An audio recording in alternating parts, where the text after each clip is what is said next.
sasakyan, kaya ayan. Rosmar lang malakas! Ayan, yung ako na pag pinagawa ko kay Tom Pierre. So, ilalagay ko sa vlog kung saan. And then naman, ready ka na ba sa next kahon natin na magpapabago ng buhay mo? Ready ka na ba sa next kahon? Ready ka na ba sa next kahon? Yung bahay ng pangalan mo. Ready ka na ba sa next kahon natin? Ayan, pakitaas nga lang, Syra. So, ayan. Ito na yung next natin na kahon.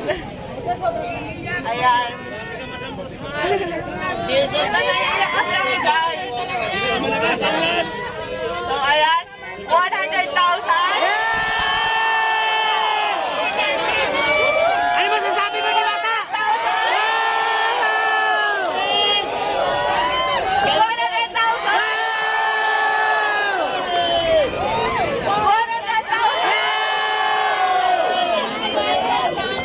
Todo si Alvin, no? 100,000. Meron pa ba? Tingin nyo meron pa? Meron pa! 100,000. 1 million! 100,000. 1 million! 100,000!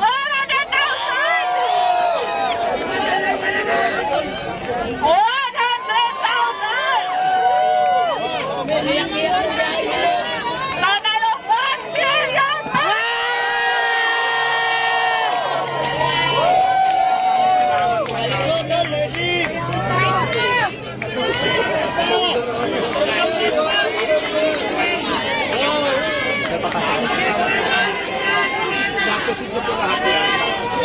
So ayun guys, gusto ko magpasalamat sa Kasi Asia Prime Philippines para sa 200,000, FSC Soap Manufacturing 100,000, IMI Cosmetic Manufacturing 100,000, sa Legion de las PSP Army 100,000, at syempre sa Shift International 500,000 Meron pa. cash!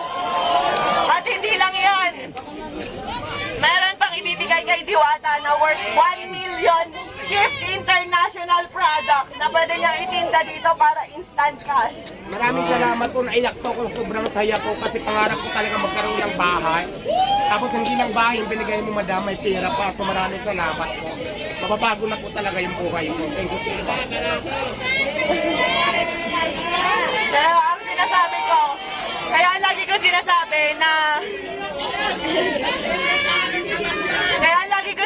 na sure ako magbabago ang buhay dito ni Diwata. Kasi kami ng asawa ko po, nakatira lang kami noon, natutulog lang po sa likuran ng pet shop sa Sampaloc, Manila, kung saan sa kama namin may nagtatakbuhang daga, ipis at kung ano-ano pa. Pero dahil sa sinabit sa kasal namin ng aming mga magulang na 1 million ngayon, napakalaki na po ng pinagbago ng buhay namin. Kaya Diwata, gamitin mo sa tama. Yes, ma'am, maasahan niyo po na nagamit natin ng tama. Ito nagamitin ko po sa pagnegosyo ko. Kung hindi man, itatabi ko po yung pera. Siyempre po may future. Thank you. Yes.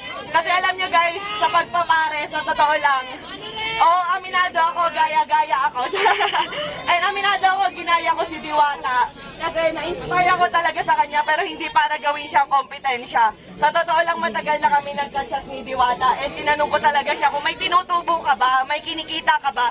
Kasi talagang na-inspire ako sa kanya. Matagal ko na gusto maglabas ng pares, kaso nga beef.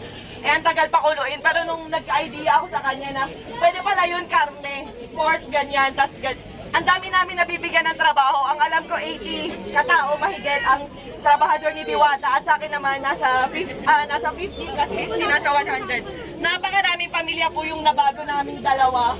Pero sa totoo lang guys, sa pagpapares na yan, wala po kaming kinikita talaga. Ayan, tinanong ko rin si Diwata kung kumikita ba siya, kung magkano na ba yung ipon niya, kumikita ba talaga siya. So sabi niya sa akin, tinanong ko kung milyon na ba kinita mo kasi sa dami ng tao.